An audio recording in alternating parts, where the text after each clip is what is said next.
ऐसा कहते ही वह भेष बदलकर गांव में रहने लगती है और उस लड़के को वह डायन सभी पर हमला करने के लिए आगे बढ़ती है। तभी इच्छाधारी जलपरी अपनी शक्तियों के वार से भूतों को नष्ट कर देती है। एक बार की बात है, एक गांव में कुछ डाकू हमला कर देते हैं। वह घर में घुसते हैं और कहते हैं, अरे भाई, घर में तो कोई नहीं है, चल आजा, जल्दी से पूरा का पूरा डाका डाल देते हैं। वह दोनों घर में घुस जाते हैं और उस घर का सारा चावल, गेहूं और सोना अपने घोड़ों पर रख लेते हैं। तभी उस घर के मालिक का लड़का भागा भागा आता है और कहता है, दुष्ट डाकुओं, तुम्हारी इतनी हिम्मत, रख दो हमारा सारा का सारा सामान वापस। लेकिन उन डाकुओं ने उसकी एक न मानी और उसे चाकू मारकर वहीं मार दिया। तभी उसकी माँ भी बाहर भागी भागी आती है। दुष्ट डाकुओं, तुमने मेरे बेटे को मार डाला, मैं तुम्हें नहीं छोड़ूंगी। वह उसकी गर्भवती माँ को लात मार देते हैं। बाकी पड़ोसी वहाँ खड़े खड़े सिर्फ देखते ही रहते हैं और कहते हैं, अरे भाई जी, डाकू तो बड़े खतरनाक हैं, इनका सामना कौन करे भला। तभी जिस लड़के को उन डाकुओं ने मार दिया था, उसके पिता को बात पता लगती है। वह भागे भागे अपने घर में आते हैं। डाकू उसे भी चाकू मार देते हैं और कहते हैं, जो भी हमारे रास्ते में आएगा उसे हम मार देंगे, इसलिए हमें चुपचाप खजाना लूटने दो। फिर डाकू आराम से सारा खजाना लूटकर वहां से जाने लगते हैं। तभी वह गर्भवती औरत, जिसे डाकुओं ने लात मार दी थी, वह उनका पीछा करने लगती है, लेकिन वह ज्यादा देर तक उन डाकुओं का पीछा नहीं कर पाती और एक नदी के पास जाकर बेहोश हो जाती है। जैसे ही वह बेहोश होती है, वैसे ही उसे एक बच्चा हो जाता है। बच्चा जोर जोर से रोने लग जाता है। बच्चे की आवाज इच्छाधारी जलपरी तक पहुंचती है और वह कहती है, ये कौन रो रहा है, जाकर देखती हूँ। इच्छाधारी जलपरी वहां आती है और कहती है,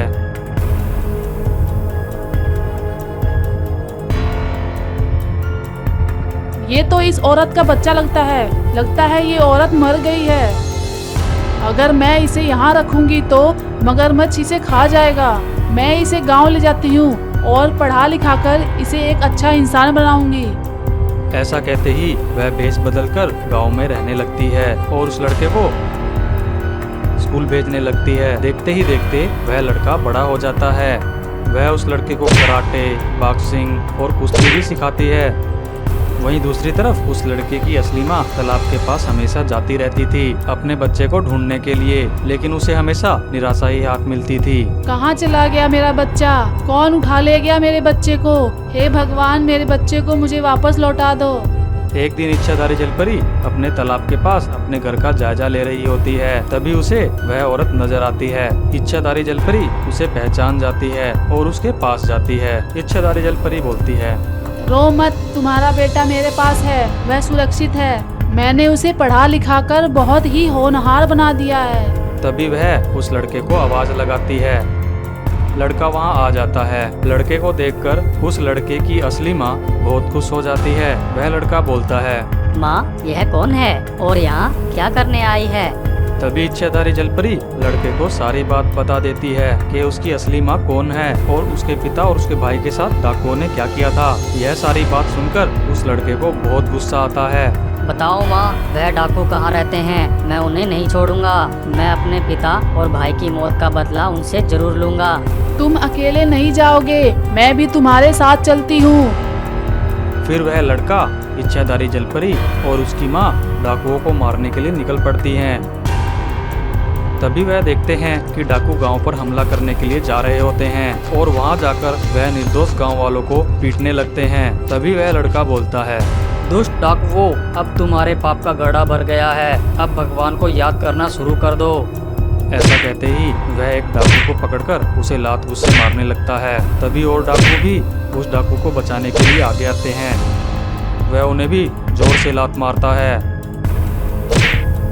उस लड़के की माँ इच्छाधारी जलपरी से बोलती है, आप भी उस लड़के की मदद कीजिए और उन डाकुओं को मार दीजिए। नहीं, तुम्हारा बेटा इतना लायक हो चुका है कि अब उसे किसी और की सहायता की जरूरत नहीं। अभी देखते जाओ, वह अकेले ही इन डाकुओं की चटनी बना देगा। फिर क्या था, वह लड़का उन सभी डाकुओं को एक पेड़ से बांध देता है। तभी वहाँ सभी गांव वाले इकट्ठे हो जाते हैं। लड़का कहता है, प्यारे गांव वालों, अब इन डाकुओं के कहर से आप सभी को छुटकारा मिल गया है। मैंने इन्हें पेड़ से बांध दिया है। अब आप जो चाहें वो सजा दे सकते हैं। तभी सभी गांव वाले गुंडों को सबक सिखाने के लिए लाठियां उठा लेते हैं और उन डाकुओं की धुलाई करना शुरू कर देते हैं। तभी एक डाकू बोलता है, हमें मत मारो, हम बेकसूर हैं। हमारे पूरे परिवार को डायन ने बंदी बना रखा है। अगर हम उसे गांव का सोना, खजाना, अनाज लाकर नहीं देंगे तो वह हमारे परिवार को मार देगी। ऐसा उसने धमकी दे रखी है। अगर आप सबको यकीन नहीं हो रहा है तो चलो हम जाके दिखाते हैं। तभी सभी गाँव वाले बोलते हैं, हाँ चलो दिखाओ। वह डाकू उन्हें डायन के पास लेकर चले जाते हैं। जैसे ही वह डायन के पास पहुंचते हैं, वह सभी डाकू भूत में बदल जाते हैं। गांव वालों को समझ आ जाता है कि डाकुओं ने कोई चाल चली है। वह भूतों और डायन के चंगुल में फंस गए हैं। तभी वह डायन बोलती है, अच्छा हुआ तुम इन सबको उठा लाए। अब तो मैं इन्हें यहीं समाप्त कर दूंगी और तुम फिर गाँव पर आसानी से डाका डाल पाओगे। ऐसा कहते ही वह डायन सभी पर हमला करने के लिए आगे बढ़ती है। तभी इच्छाधारी जलपरी अपनी शक्तियों के वार से भूतों को नष्ट कर देती है और डायन को भी अपनी शक्तियों से मार देती है।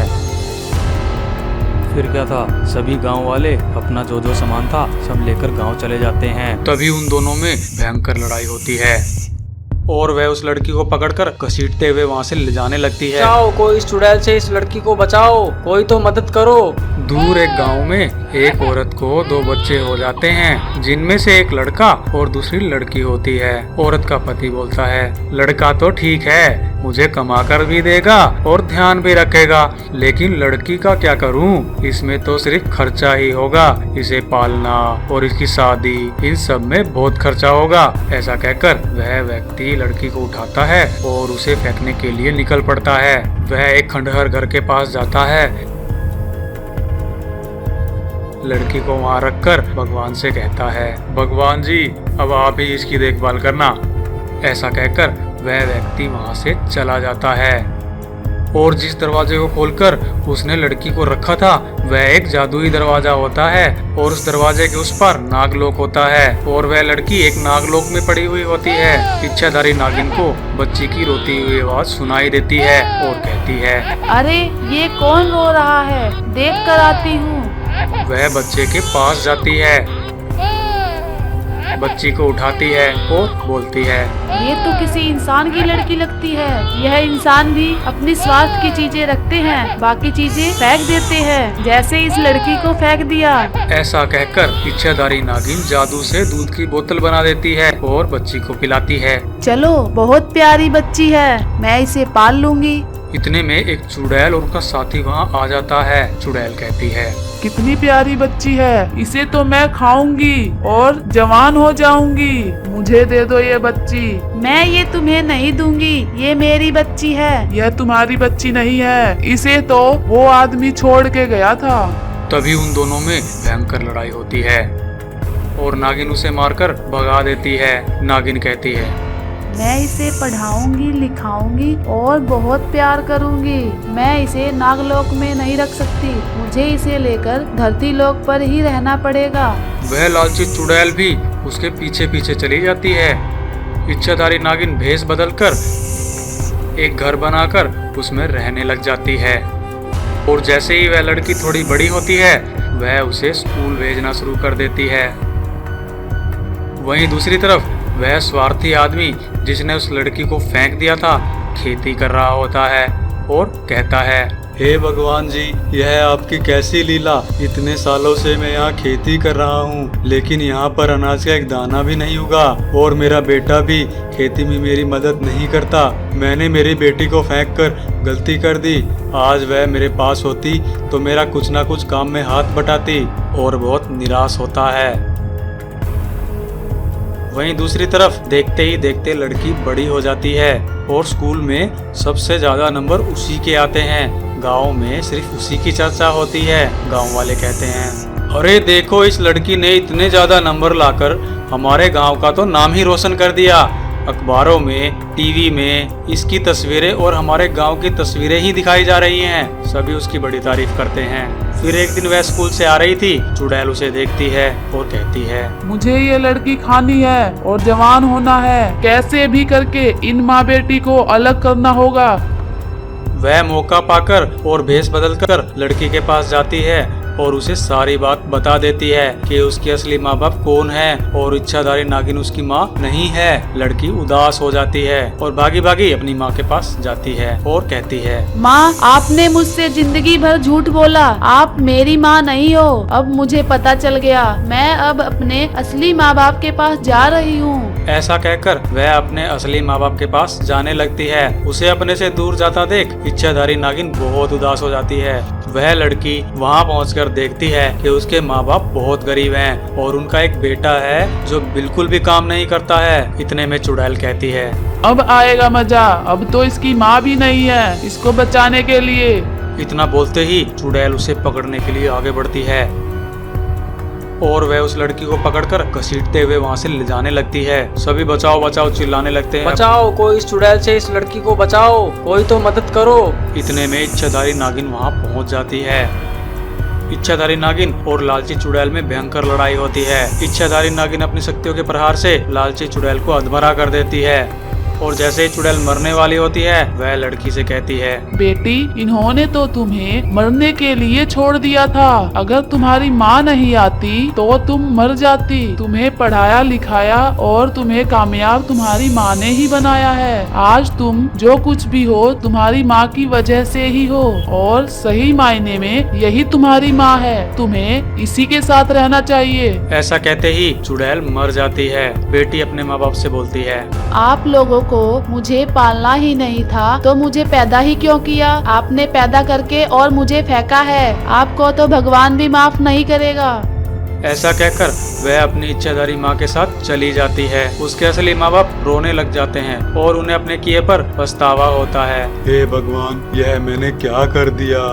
तो प्यारे दोस्तों, इस कहानी से हमें यह शिक्षा मिलती है कि जैसे उस स्वार्थी व्यक्ति ने अपने स्वार्थ के लिए लड़के को रख लिया और लड़की को मरने के लिए खंडहर में छोड़ दिया, हमें वैसा नहीं करना चाहिए। ऐसे स्वार्थी लोगों की वजह से ही आज हमारा देश और हमारे सारे स्कूल बेटी बचाओ और बेटी पढ़ाओ जैसे नारे लेकर आगे बढ़ रहे हैं। प्यारे दोस्तों, ऐसी ही और मजेदार कहानियाँ देखने के लिए आप हमारे चैनल को सब्सक्राइब कर सकते हैं। वीडियो पूरी देखने के लिए आपका बहुत बहुत धन्यवाद।